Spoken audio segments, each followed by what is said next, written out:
उनके साथ विसंगति हुई, गैर बराबरी जब उनके साथ हुई तो उनको लगा कि हिंदू मैं भी हूं और वो करने वाला भी अगर हिंदू है तो कहीं न कहीं कुछ तो गड़बड़ है। तो या तो मैं हिंदू नहीं हूं या तो वो हिंदू नहीं है। तो जब उन्होंने ये चीज देखा तो उन्होंने कहा नहीं, हिंदू नाम का कोई चीज है ही नहीं है, ये ब्राह्मण धर्म है। तो उन्होंने कहा कि हिंदू से हमारा कोई लेना देना नहीं है, क्योंकि अगर हिंदू से लेना देना होता तो मैं हिंदू हूं तो मेरे साथ जातिवाद और गैर बराबरी छुआछूत का भेदभाव नहीं किया जाता, इसलिए हिंदू है ही नहीं है, ये सब पूरा ब्राह्मण धर्म है।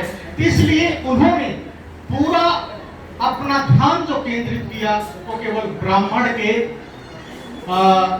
जो उनका भेदभाव था उस पर उन्होंने केंद्रित किया और उन्होंने उसके खिलाफ भी ये सत्य शोधक समाज की स्थापना भी की। क्यों? क्योंकि वो हमेशा कर्मकांड, अंधविश्वास, छुआछूत इन सब का विरोध करते रहे और इसीलिए उन्होंने कहा सत्य शोधक मतलब हमें सत्य की खोज करना है कि गलती कहां हो रही है, और जब तक हम सत्य की खोज नहीं करेंगे तब तक हम अपने समाज को आगे नहीं ले जा पाएंगे।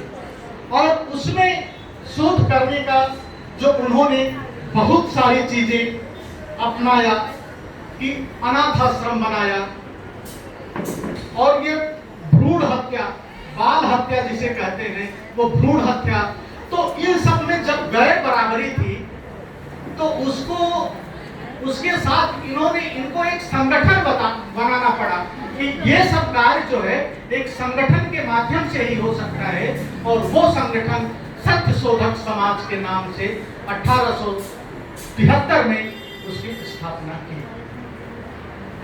ये मैं एक संक्षिप्त में बता रहा हूं इसके लिए कि फूले जी की इतिहास को जब तक नहीं जान पाएंगे पूरी तरह से तब तक आप सत्य शोधक को भी समझ नहीं पाएंगे पूरी तरह। और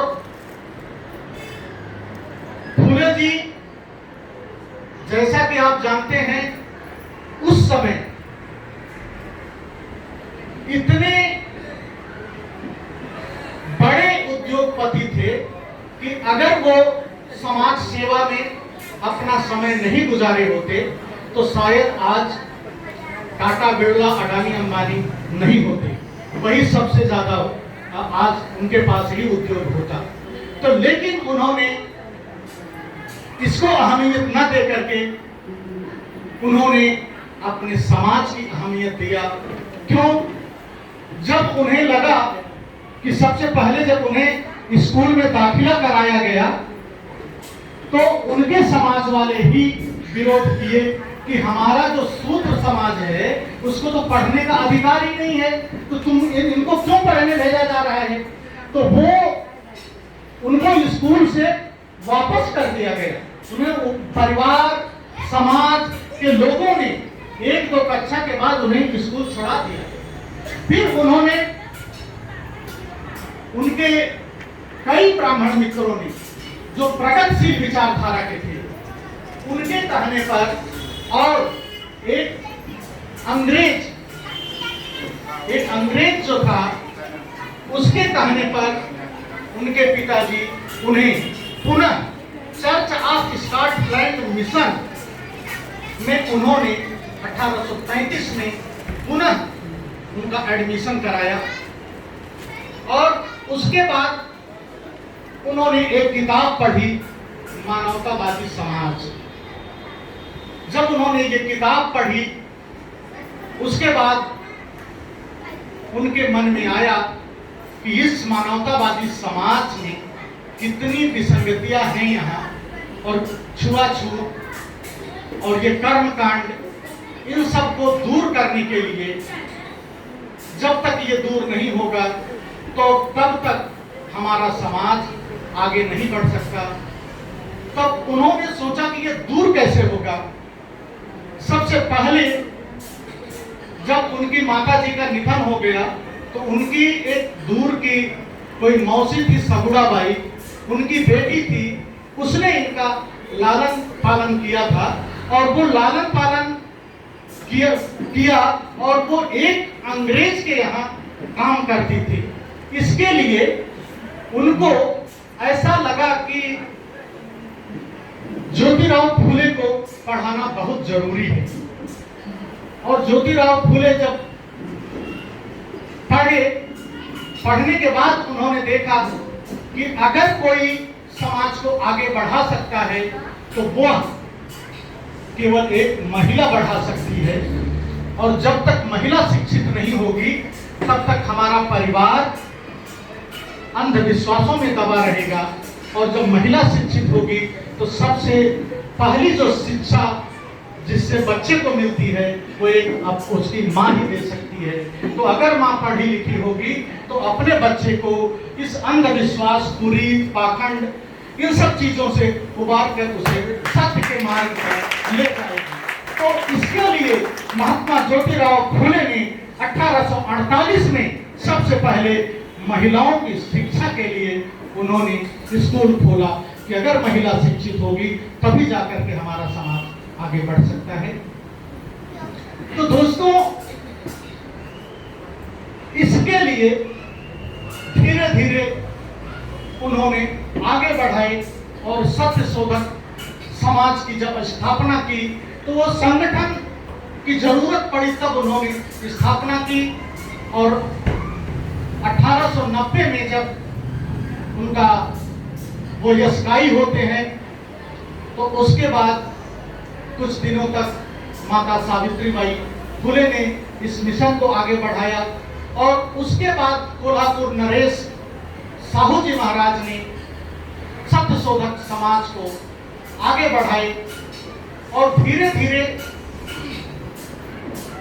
क्योंकि ये अंग्रेजों का शासन था इसलिए आगे बढ़ गया, पेशवाओं के शासन में इसको बिल्कुल दबाया रखा गया और उन्होंने इसे आगे नहीं ले जाने दिया। दोस्तों, मैं बहुत ज्यादा अब इस पर चर्चा नहीं करूंगा। और हमारे बीच में मैडम हैं जिनका वक्ताओं में नाम है, तो मैं चाहूंगा कि वो भी आए और अपने विचार रखें। आदरणीय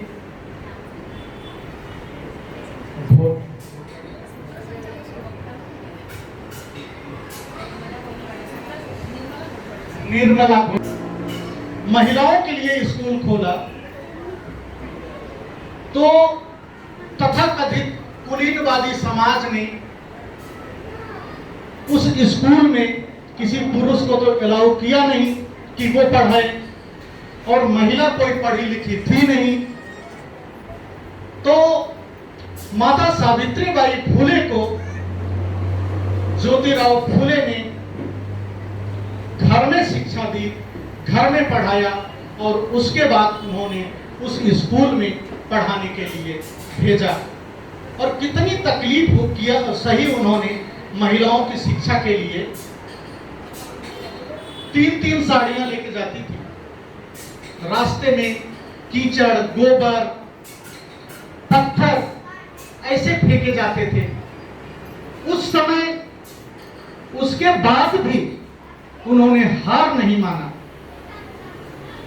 और आज का अगर समय होता तो स्थिति दूसरी होती, लेकिन उस समय में भी उन्होंने, जब महिलाओं के लिए जब पहली बार लड़कियां पढ़ने आई तो 6 लड़कियां आई थी, जिसमें 4 तो ब्राह्मण समाज की ही थी। और लेकिन आज उस समाज के लोग उस समाज की महिलाएं माता सावित्रीबाई को नहीं मानती, जबकि उनकी बदौलत वो देश के कोने कोने में हर विभाग में बैठी हैं। तो मैं ये कहना चाह रहा था कि जो माता सावित्रीबाई फुले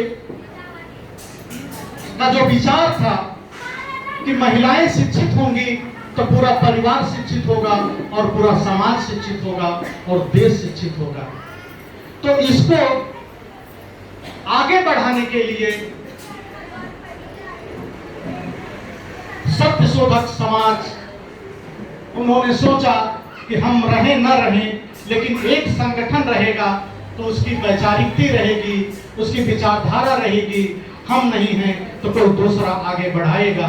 तो उन्होंने इसलिए 1873 में सत्य शोधक समाज की स्थापना की और यह स्थापना ही ब्राह्मणवादी विचारधारा के खिलाफ किया गया था। उसके टोटल जो उनकी वैचारिकता थी, कर्मकांड था, छुआछूत थी, उसके खिलाफ किया गया था। तो उसको आगे बढ़ाने के लिए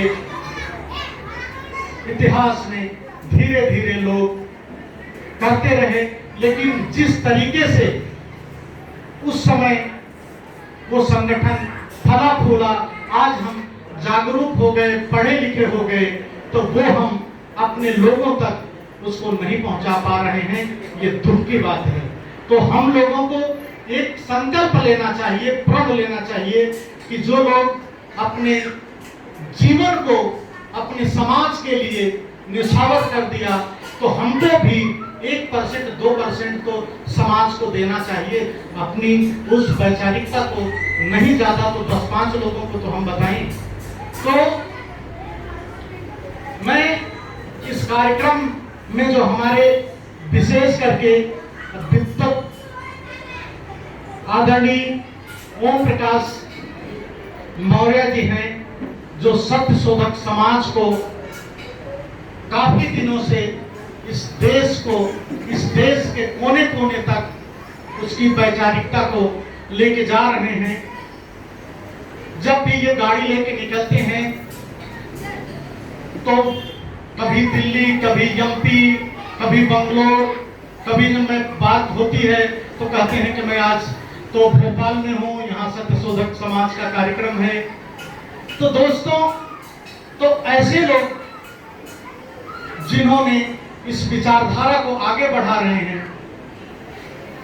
मैं ऐसे महापुरुष को आमंत्रित करता हूं, क्योंकि वो अगर घंटे 2 घंटे बोले तब भी उनके लिए कम रहता है, लेकिन जो बोलते हैं वो यथार्थ बोलते हैं, वो अपना जो कर रहे हैं वो बोलते हैं, वो किसी का किया हुआ नहीं बोलते हैं, उस विचारिकता को आगे बढ़ाते हैं कि एक्चुअल हो क्या रहा है। तो मैं ऐसे विद्वान वक्ता को आमंत्रित करता हूं कि वो अपनी बात हम सबके सामने रखें। धन्यवाद।